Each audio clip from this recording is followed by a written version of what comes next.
Dulls base की लड़ाई। एक पिस्तौल 2 बार फटती है, फिर कोबाल्ट की किरण गीले कागज की तरह मांस को चीरती है। यह वो पल है जो डल्स बेस को परेशान करता है। फिल शनाइडर ने दावा किया कि इस कहानी में 66 अमेरिकी मारे गए और वह भी लगभग मर गया। अगस्त 1979, डल्स, न्यू मैक्सिको। शनाइडर, एक सरकारी इंजीनियर, का कहना है कि वह एक गहरे भूमिगत बेस का विस्तार कर रहा था जब ड्रिल ने किसी अप्रत्याशित चीज को छेद दिया। शाफ्ट से सल्फर और ओजोन का एक बादल निकला। उन्होंने याद किया कि यह सबसे खराब कूड़ेदान से भी बदतर था। वाल्टर पीपी के छुपाकर शनाइडर हरी बेरेट्स की एक टीम के साथ पिंजरे से नीचे उतरे। लिफ्ट नीचे आ गई, हेडलैम्प अंधेरे को चीरते हुए निकल गए। एक 7 फीट लंबा ग्रे चमड़ी वाला एलियन आंकड़ा आगे बढ़ा। शनाइडर ने गोली चलाई। 2 आकृतियां ढह गईं। तीसरे ने अपना हाथ उठाया। एक चमकदार नीली किरण चमकी जिससे शनाइडर की उंगलियां वाष्पीकृत हो गईं। एक फेफड़ा ढह गया और उसका जूता फर्श पर पिघल गया। सैनिक ने उसे लिफ्ट में धकेल दिया, स्विच दबाया और अगली ही चोट से उसकी मौत हो गई। शनाइडर ने कहा कि मरने वालों की संख्या 66 थी। भूकंप मापी यंत्रों ने 6 सेकंड का झटका दर्ज किया जिसे कोई नहीं समझा सकता। शनाइडर के अनुसार वाशिंगटन को पहले से ही पता था कि ग्रे लोग वहां हैं। उन्होंने दावा किया कि 1954 में राष्ट्रपति आइजनहावर द्वारा हस्ताक्षरित ग्रियाटा संधि के अनुसार एलियन तकनीक के बदले इंसानों का अपहरण किया गया था। उनका तर्क था कि मेसा ग्रे लोगों के कब्जे वाले परिसर का केवल विंग सी था जिस पर सदियों से कब्जा था। ये संख्या देखकर विश्वास करने वाले भी हैरान रह गए। 131 भूमिगत सुविधाएं, हर 2 साल में 1.023 ट्रिलियन का काला बजट खर्च। हाई स्पीड मैग्नेटो लेविटन ट्रेनें कोरबामाइट नामक एक एलियन मिश्र धातु का उपयोग करके मच 2 पर बेस को जोड़ती थीं, जो 10 मिलियन डिग्री फ़ारेनहाइट का तापमान सह सकती थी। शनाइडर का मानना था कि यह दरार एक दुखद अरबों डॉलर की दुर्घटना थी, लेकिन ठीक उसी समय एक और आदमी आसमान देख रहा था। उसने कहा कि यह युद्ध की एक जानबूझकर की गई कार्रवाई थी। भौतिक विज्ञानी पॉल बेनोविट्स ने कर्टलैंड एयरफोर्स बेस के पास अजीबोगरीब रोशनी देखी और उन्हें कुछ ऐसे सिग्नल मिले जिन्हें वो एलियन मानते थे। उनका सिद्धांत और भी गहरा था। 1979 की गोलीबारी एक निर्माण गलती नहीं थी, यह एक असफल हमला था। हथियारों के सौदे में गड़बड़ी के बाद मानव बंधकों को मुक्त करने के लिए एक रोबोट विशेष बल का छापा।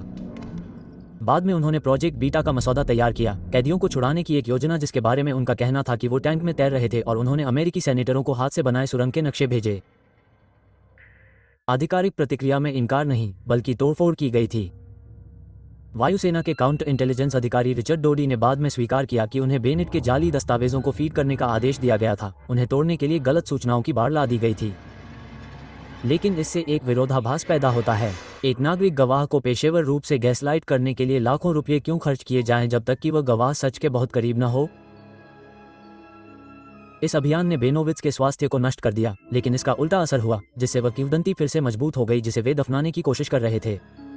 शनाइडर 90 के दशक के मध्य में सार्वजनिक हुआ। उसने तत्व 140 के टुकड़े लहराते हुए 9 शत्रुतापूर्ण प्रजातियों की चेतावनी दी और 2029 में मानवता के 78 लोगों को खत्म करने की योजना बनाए। जनवरी 1996 में उसे सर्जिकल ट्यूब से गला घोंटकर मार डाला गया। विरोधाभासी सबूतों के बावजूद इसे खुद किया गया माना गया। उनके समर्थक इससे सहमत नहीं हैं। आज डल्सी एक स्थानीय कैसीनो में वार्षिक यूएफओ शिखर सम्मेलन आयोजित करता है। रैंचर अभी भी आर्केलेटा मेसा पर चमकती रोशनी की रिपोर्ट करते हैं, और लिफ्ट केज कथित तौर पर अभी भी कंक्रीट में बंद है। उन्हें वास्तव में अंधेरे में क्या मिला, और अगला कौन नीचे जाता है?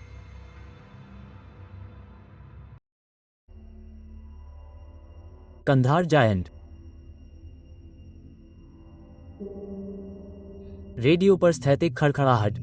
एक गश्ती दल दक्षिणी अफगानिस्तान के रेजर एज पहाड़ों में गायब हो जाता है।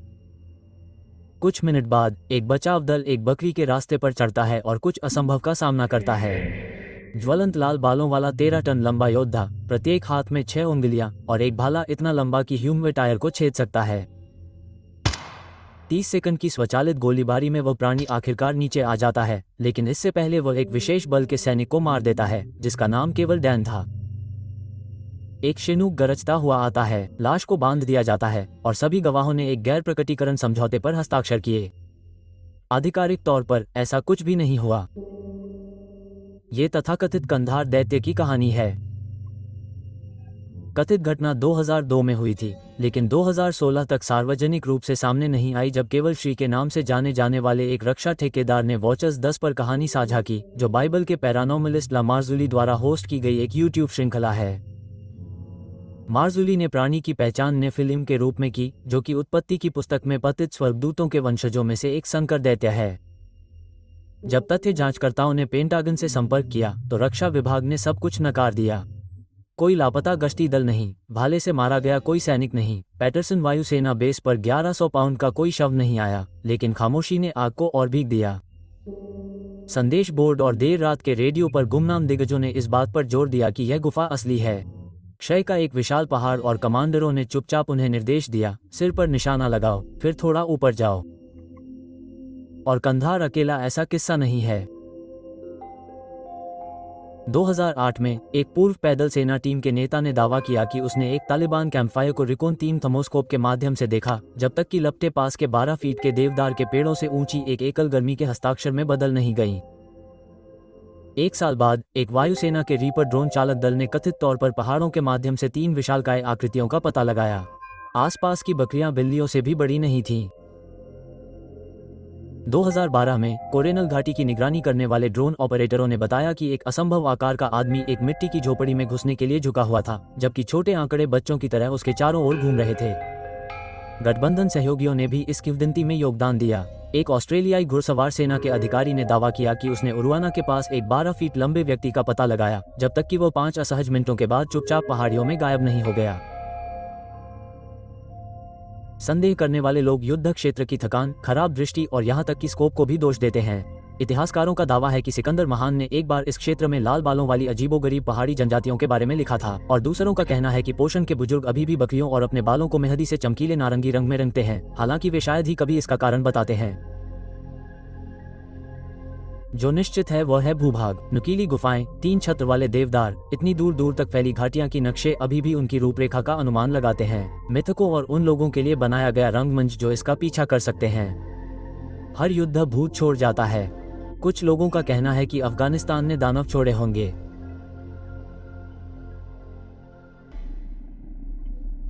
कैंगा नामक विशालकाय सांप।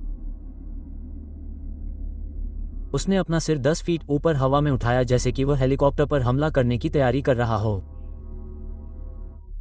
यही वो पल था जब 400 से अधिक युद्ध अभियानों के अनुभवी कर्नल रेमी वेनिलियर को एहसास हुआ कि उनके नीचे कांगो में कुछ असंभव रेंग रहा है, जो फटे हुए दीमक के टीलों के बीच में लिपटा हुआ है, इतने विशाल जीव की जब तक वह हिला नहीं तब तक वह गिरे हुए पेड़ के तने जैसा दिखता था। 1959 में उस दिन ली गई तस्वीर क्रिप्टोजूलॉजी में सबसे ज्यादा चर्चा में रहने वाली तस्वीरों में से एक है। बेल्जियम एयरफोर्स के हेलीकॉप्टर से कटांगा के झाड़ीदार सवाना के ऊपर खींची गई इस तस्वीर में एक सांप दिख रहा है जो 10 या 20 नहीं बल्कि शायद 50 फीट लंबा है और अफ्रीकी झाड़ियों में ऐसे फैला हुआ है जैसे कोई ट्रेन जंगल के बीच पटरी से उतर गई हो। वैन लेयर का दावा है कि सिर्फ सिर ही घोड़े के आकार का था और उसके जबड़े पूरे आदमी को निगल सकते थे। इसके अलावा लेया अकेले नहीं थे। उस अगस्त दोपहर को 3 और सैन्यकर्मी भी उस तस्वीर में थे। कर्नल हेसन, मेजर डेफेबिया और इंजीनियर किंड, जिन्होंने जीस आइकॉन के साथ तस्वीर खींची। ईंधन कम होने के कारण उनके पास सिर्फ एक बार तस्वीर लेने का समय था। वो एक धुंधली तस्वीर एक रहस्य बन गई जो उन सभी से ज्यादा समय तक चली। क्रिप्टोजूलॉजी विशेषज्ञों ने उस पर ध्यान दिया। क्रिप्टोजूलॉजी के जनक बर्नार्ड होयमन्स ने तस्वीर का बारीकी से अध्ययन किया और पाया कि वह जीव 39 से 45 फीट लंबा था। दूसरे ज्यादा साहसी थे। Ivan T. सैंडरसन ने हाई पावर लेंस से तस्वीर को देखा और दीमक के टीले और केसिया पेड़ों को देखा। उनके हिसाब से सांप की लंबाई 200 फीट के करीब थी। वैन लियर ने दशकों बाद भी अपने इंटरव्यू में हार नहीं मानी। उन्होंने कहा कि सांप हेलीकॉप्टर की तरफ बढ़ा था। उसके शरीर पर गहरे हरे भूरे रंग के निशान थे और उसके पेट का सफेद हिस्सा दिख रहा था। उन्होंने कहा कि अगर मैं उसके दायरे में होता तो वो हमला कर देता। जीव विज्ञानियों को इस पर थोड़ा संदेह था। सबसे बड़े अफ्रीकी अजगर शायद ही कभी 20 फीट से ज्यादा लंबे होते हैं। क्या ये कोई बाहरी चीज हो सकती है, कोई अवशेष, कोई ऐसी चीज जिसका अभी तक नाम नहीं रखा गया है?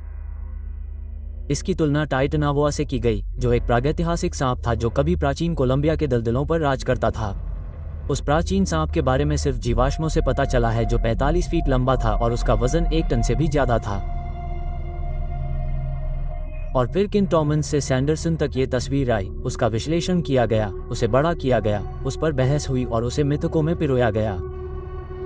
2023 में रेडिट पर शौकिया लोगों ने उपग्रह से ली गई तस्वीरों का इस्तेमाल करके सटीक जगह का पता लगाने का दावा किया। उन्होंने दीमक के टीलों और पेड़ों की छाया की बारीकी से तुलना की, लेकिन कोई शव नहीं मिला, कोई हड्डी नहीं, बस एक तस्वीर, एक गवाही और एक आशंका की कटांगा के घने जंगल में कहीं कोई प्राचीन चीज अभी भी घूम रही होगी। अगर यह सच है तो यह अब तक का सबसे बड़ा जीवित सांप होगा। और अगर यह झूठ है तो कर्नल ने अपनी मौत तक ये कहानी क्यों छिपाए रखी? सोलोमन द्वीप के दिग्गज। उन्हें गोलियों की उम्मीद थी, उन्हें खामोशी मिली। जब 1942 में अमेरिकी मरीन गुआडल नहर पर उतरे तो उन्होंने जापानियों के कड़े प्रतिरोध का सामना किया, लेकिन उन्हें कुछ नहीं मिला। किलेबंदी छोड़ दी गई, हथियार बिखरे पड़े थे। ये युद्ध से भी अजीब किसी चीज का पहला संकेत था। आधिकारिक रिकॉर्ड इसकी एक सरल व्याख्या देते हैं। जब गोले गिरने लगे तो जापानी भाग गए। निर्माण दल अपने औजार छोड़कर जंगल में गायब हो गए, जिससे रेड बीच वीरान हो गया। लेकिन कुछ का कहना है कि जंगल ने उन्हें निगला नहीं, वो कुछ और छिपा रहा था। सदियों से सोलोमन द्वीप के लोग मुमू की कहानियां सुनाते आ रहे हैं। कहा जाता है कि ये विशालकाय बालों वाले होमोइड्स पहाड़ों में रहते थे और भूमिगत सुरंगों से होकर बिना देखे घूमते थे। स्थानीय लोगों के लिए ये विशालकाय जानवर काल्पनिक नहीं हैं, ये हमारे दैनिक जीवन का हिस्सा हैं। प्रत्यक्षदर्शियों ने 3 अलग अलग प्रकार के जीवों के बारे में बताया है। 10 फीट से भी लंबे लाल बालों वाले विशालकाय जीव, जंगलों में घूमने वाले जंगली आधे इंसान और चाव चाव नामक बलिष्ठ बौने, जो गांवों में घूमते थे और स्थानीय अखबारों में भी छपते थे। लेकिन सबसे खौफनाक कहानियां द्वितीय विश्व युद्ध की हैं। गुआनाल के अंदरूनी इलाकों में तैनात जापानी सेना ने अजीबोगरीब हमले, लूटपाट वाले कैंपों के पास बड़े बड़े पैरों के निशान, रात में गले से निकलने वाली चीखें और बिना किसी निशान के गायब हो जाने की सूचना दी। कुछ कहानियों में ये विशालकाय जानवर सैनिकों का पीछा ही नहीं करते थे, बल्कि उन्हें खा भी जाते थे। कुछ का दावा है कि यही वजह है कि जापानियों ने हेंडरसन फील्ड में रेड बीच जैसे गिरोह को छोड़ दिया। दुश्मनों की गोलीबारी के कारण नहीं, बल्कि किसी और ने उन्हें पहले ही खाली कर दिया था। स्थानीय द्वीपवासियों का मानना है कि दानवों ने जापानियों को उनके पवित्र भूमिगत संसार में घुसपैठ करने वाले के रूप में देखा। पूर्व पायलट और शोधकर्ता मारियस बोराउन ने वासलामन द्वीप परिवार में शादी की और सैकड़ों साक्ष्य एकत्र किए। एक कहानी ग्वालाकॉन के पूर्व प्रधानमंत्री एजेकिल लेबुआ से मिली, जिन्होंने बैरन को एक दफन गुफा के बारे में बताया, जहां एक बच्चे के रूप में उन्होंने 15 फीट का कंकाल बिल्कुल सही हालत में देखा था। एक और कहानी गोल्डरिच के खनिकों से मिली, जो अपनी साइट पर वापस आए और पाया कि 10 टन का बुलडोजर ब्लेड 100 मीटर दूर फेंका गया था। पास में दानवों के पैरों के निशान पाए गए। शायद सबसे परेशान करने वाली कहानी मैंगो की है, एक स्थानीय महिला जो 25 साल के लिए गायब हो गई थी। जब वो फिर से दिखाई दी तो वह क्षीण, असंगत और गर्भवती थी। उसके परिवार का दावा है कि उसे दानव की भूमिगत दुनिया में एक पत्नी के रूप में ले जाया गया था। उनका कहना है कि उसके आधे दानव बच्चे को बाद में ग्रामीणों ने मार डाला। संशयवादी इन कहानियों को लोक कथाएं कहकर खारिज करते हैं, लेकिन गुआडल से लेकर स्वाजुल और मलाया तक लगभग हर बड़े द्वीप पर इन दानवों का अपना नाम और संस्करण है, और लगभग हर गांव वाले की अपनी एक कहानी है। जब उनसे पूछा जाता है कि दानव कहाँ रहते हैं, तो गांव वाले पहाड़ों की ओर इशारा करते हैं।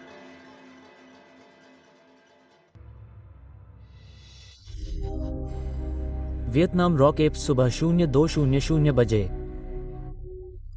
तो कहानी कुछ इस तरह है कि संट्रॉन पर्वत पर एक अमेरिकी निगरानी चौकी, जिसे मंकी माउंटेन के नाम से भी जाना जाता है, ने परिधि के बाहर कुछ हलचल देखी, अंधेरे में कुछ आकृतियां। जब सैनिकों ने गोलियां चलाईं, तो आकृतियां तितर बितर नहीं हुई, उन्होंने भी पत्थर फेंके। वियतनाम युद्ध जंगल की छतरी के नीचे अराजकता जैसा था। गीली ऊन जैसी गर्मी, सड़ांध और बारूद से भरी हवा। लेकिन कुछ सैनिकों का कहना है कि उनका सबसे कठिन मुकाबला वियतकांग से नहीं था, वे किसी और से थे। वे उन्हें रॉक एप्स कहते थे। अलग अलग यूनिटों से रिपोर्ट आ रही थी।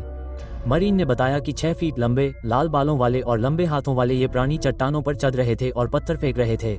कुछ ने तो ये भी दावा किया कि ये प्राणी ग्रेनेड फेंक रहे थे। जीआई ने उन्हें दुश्मन का स्काउट समझा जब तक कि बंदर दिखाई नहीं दिए। कुछ का तो ये भी कहना है कि वियतकांग के लड़ाकों ने उनका सामना किया था।